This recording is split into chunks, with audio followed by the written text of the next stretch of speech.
Let's understand the ripple effect of international student cap. Keep in mind, I've already watched a lot of different people's point of view, but I haven't come across any of people talking about the points that I'm going to talk about.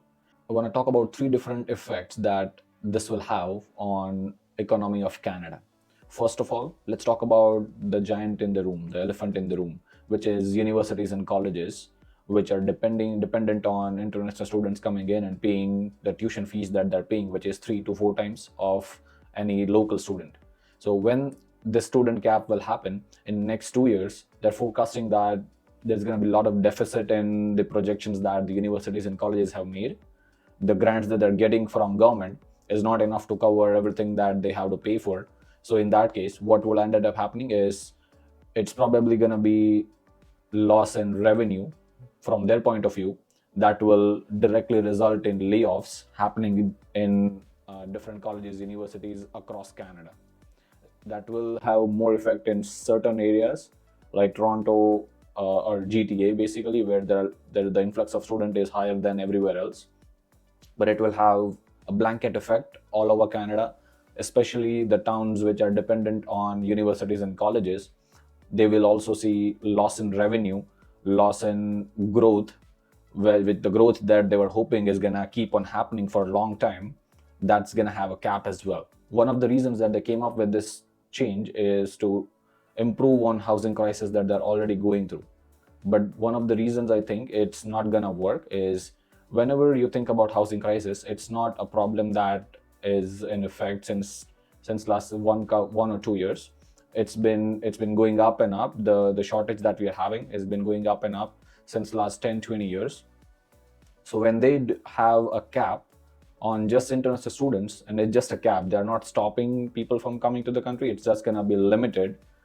It's not going to have any direct effect for a short period of time, because the people who are already in country and the shortage that we are already having, I don't think we can meet the demand that we are having, and we cannot have enough supply in 2 years. But when they will see the effect of it, before that the 2 years are going to be done, and when one way or the other, they'll have to start bringing in international students again, because they are bringing in a lot of revenue which they cannot bear the loss of as an economy. Third point would be about the loss of minimum wage employment.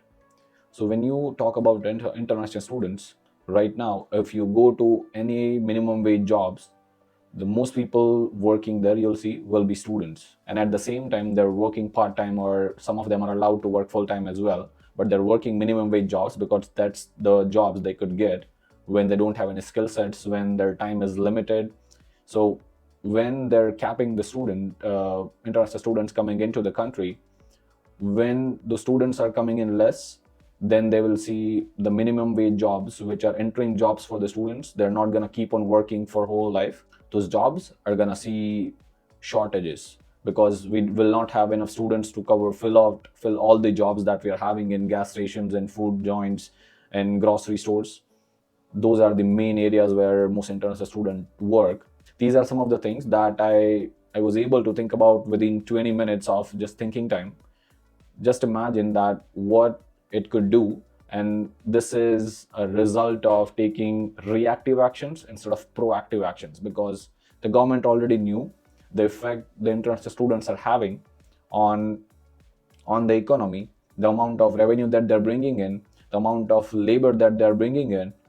But they also knew the bad effects of it, which was housing crisis, shortage of employment in certain industries.